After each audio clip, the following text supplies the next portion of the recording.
Iran దేశం ఒక spiritual leader చెప్పారు, ఇస్రాయేల్ ఒక దేశముగా ఉండనీయకుండా వారిని భూమి మీద నుండి తొడచి వేసేదాం. 1948లో కొన్ని దేశములు కలిసి ఇదే మాట చెప్పారు, ఇస్రాయేల్ ఒక దేశముగా లేకుండా. ఆ చెప్పిన దేశములు ఇప్పుడు లేరు. ఆ తర్వాత 67లో ఆ యుద్ధముకే పేరేం తెలుసా? 6 Day War.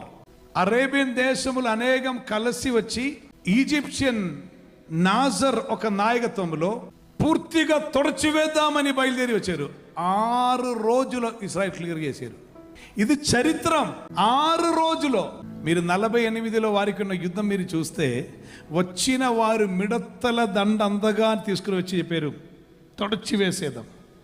అప్పుడు ఇస్రాయేల్ మిలిటరీ క్యాప్టెన్కి అక్కడ కుక్ చేసిన ఒక కుక్ చెప్పిన ఒక మాట ఉంది. ఆ మాట ఏం తెలుసా? సార్. కారణం ఈయన అనుకున్నారు he wanted to kill himself అంట, ఇది మనం జయించలేమని. బట్ ఆ కుక్ వచ్చి ఒక మాట చెప్పారు, sir, turn to our scriptures, మన చరిత్రం ఒక్కసారి చదువు సార్.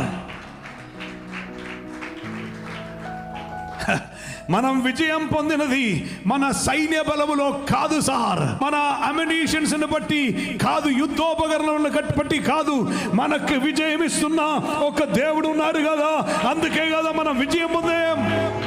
మనం యుద్ధం చేద్దాం సార్ అన్నారంట ఒక కుక్. ఒక్క యుద్ధంలో 6 రోజుల్లో విజయం.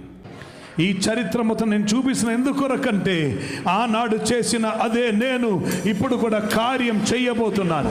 ఒక్క వ్యక్తిని పట్టుకొని ఒక్క గొప్ప యుద్ధమును జరిపించి విజయం ఇచ్చుటకు శక్తి గల ఒక దేవుడు ఉన్నారు.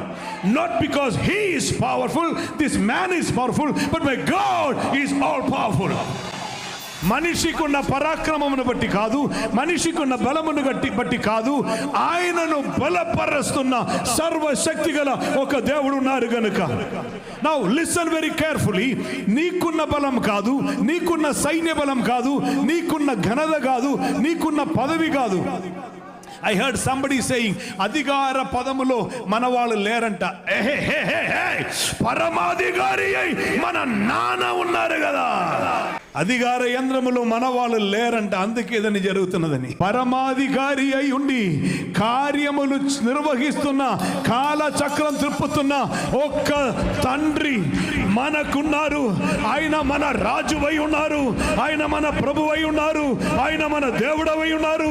అబ్బో తండ్రి అని మనం మొరబెట్టవచ్చు.